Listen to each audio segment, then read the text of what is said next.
Welcome again. In this module, we will briefly discuss what is a duplicate invoice, reasons for duplicate payments, and what are the best practices to avoid duplicate payment. Before we get into details, let's first understand what is an invoice. Invoice is a commercial instrument prepared and issued by a seller to a buyer. It provides details of quantity and rate at which goods are sold to the purchaser and is submitted to the buyer for the payment. Let's understand in what scenario two invoices are similar to each other. In this example, you will find invoice number, date, reference number, PO date, and payment terms. All information mentioned in invoice 1 is similar to invoice 2. So prima facie, both invoices look similar. Let's get into finer details here. Both invoices are similar because date, invoice number, PO reference, line items, and total amount all are similar in both the invoices. That means one of the invoices is duplicate. Earlier, it was relatively easy to differentiate between original and duplicate invoices. Now, due to technology and digitization, it is hard to differentiate which invoice is a duplicate copy of the original. So to summarize, if two invoices have similar date, invoice number, PO reference number, amount and line items, this is a duplicate invoice case. In this topic, we will cover few examples of duplicate payments. These are just indicative examples to help you understand the broad reasons for duplicate payments. There can be multiple reasons for duplicate payments. All reasons cannot be listed here as the objective of the module is to help you understand the broader understanding of duplicate payments. So now let's understand what are the reasons for duplicate payments. First one, invoice sent in two sets. It is observed that vendors often send copy of invoices to the customers along with the payment follow-ups. For example, when an invoice is not paid by the end of the billing cycle, that is typically 1 month, a follow-up invoice is sent. While this may be marked copy or duplicate invoice, they are not always so marked. Many of these second invoices also get paid. And what do you think happens when the original turns up in account payable, which is approved for payment? It sometimes gets paid. Getting the duplicate payment return can be tedious and expensive proposition. Other reasons could be sometimes original invoice gets misplayed or delayed in transit because of postal error or scanning partner errors. And hence, account payable department of customer side asks for a copy of invoice. Third example could be small vendors.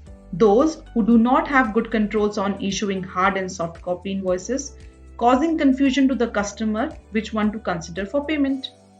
While most of the examples I shared are the cases of erroneous or clerical mistakes, but we cannot ignore the possibility of frauds. We will discuss account payable frauds in a separate module. Invoice coding error.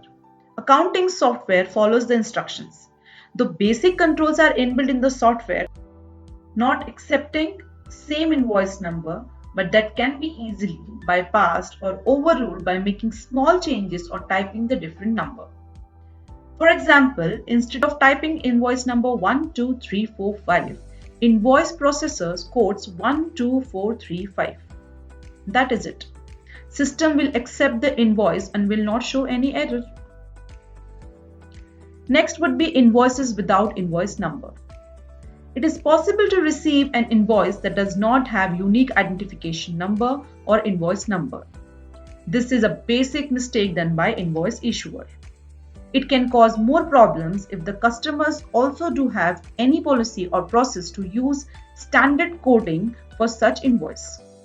Instead, different invoice processes following different method or permutations to add invoice number in the system, leading to duplicate payment. Next is system migration. Such issues generally happen when companies decide to shift from old accounting software to the new accounting software. This is a critical stage because any loophole in the controls or vendor master data setup can result in financial risk leading to duplicate payment and frauds. Another would be poor segregation of duties. This means roles and responsibilities of account payable team is not correctly defined. Such issues are generally observed in small organizations where there are limited number of controls and process is semi-automated or manual. For example, suppose an electricity bill has to be paid on week 2. There are 2 accountants looking after invoice processing. One of them is on leave. Other accountant make the electricity bill payment but fails to inform or update the system. Now, the other accountant whose primary responsibility is to manage utility payments also makes the payment as system is showing pending due. Such incidents happens when there are loose control in the process. Now, next would be invoice paid in wrong currency. Wrong currency payment happens in an organization or shared service centers who manages account payable of different geographies. Especially an account payable executive managing invoice processing of multiple geography may punch invoice to different currency. For example, US dollar invoice processed as Canadian dollar, leading to duplicate or overpayment.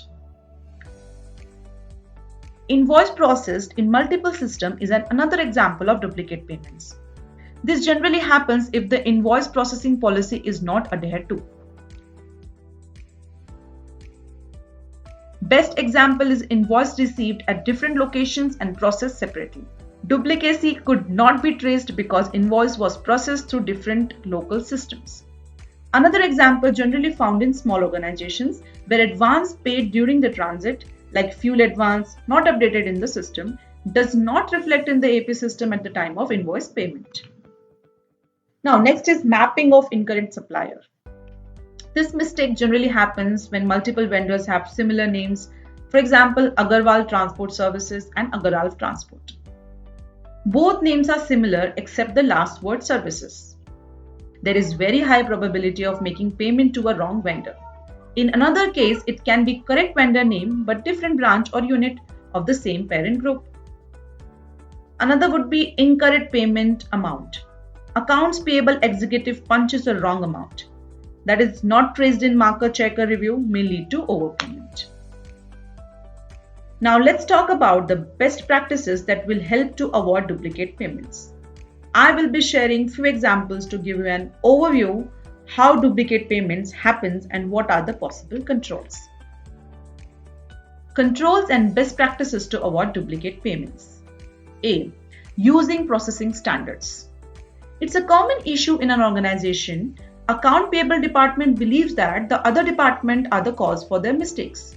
The reality is that sometimes mistakes are done within account payable, especially when each invoice processor handles invoices in the manner he or she believes is the best.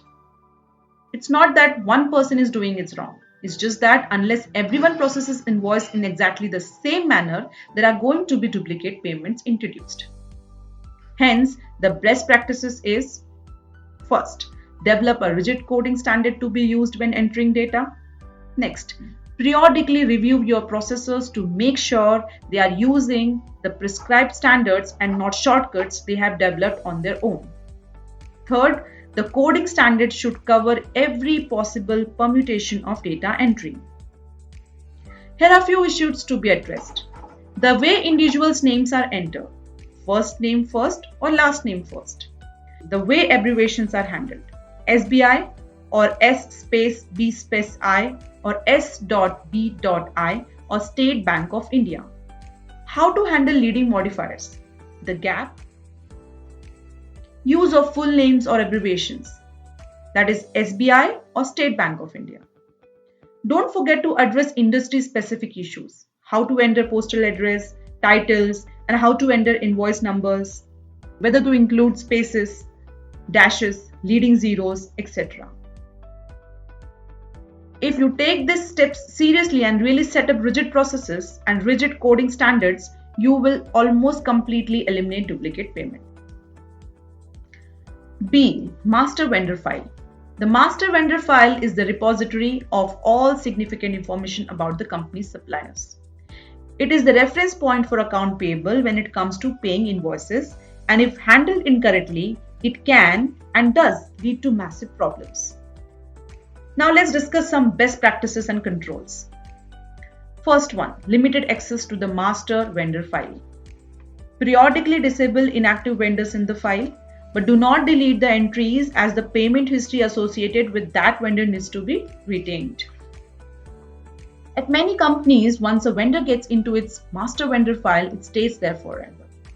In a perfect world, this would not be a problem. However, if an account is not used for a while and then the vendor becomes inactive. Often a new master vendor file is set up, and especially if no strict naming conventions is used, there will be 2 or more master vendor file entries for the same vendor, and this can lead to duplicate payments. So what are the best practices in such cases? Let's discuss. Establish a naming convention to be used when setting up vendor initially. Ensure that certain information like tax, code, GST, PAN registrations be obtained before the vendor can be set up or paid. Have a regular review of all changes made to the file.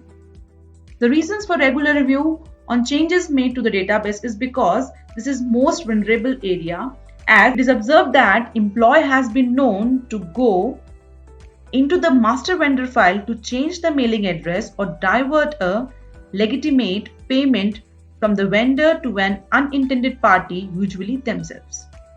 Then, once the check has been mailed, they go back into the file and change the address back to the correct mailing address. Without the review of the changes, the fraud could go undetected for years, with different vendors being targeted each time. Next, rush checks or payments. When the data is analyzed, rush checks represents a disproportionate share of both fraudulent checks and duplicate payments. The reason is simple. Some vendors know if they call an organization's account payable department and threaten to put the company on the credit hold, the chance of rush manual check being issued is high. So that is exactly what they do. Even if the call is legitimate, the chances are a second or third invoice has been issued before the vendor got desperate enough to call and demand a rush check.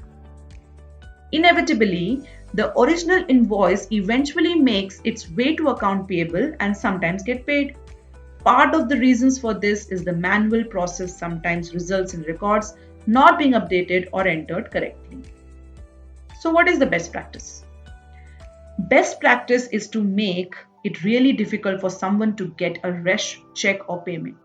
This could include requiring a sign-off from the CFO along with an explanation of why this payment could not wait for the regular check cycle. Identify the causes for rush checks by keeping a log of who requests them and why.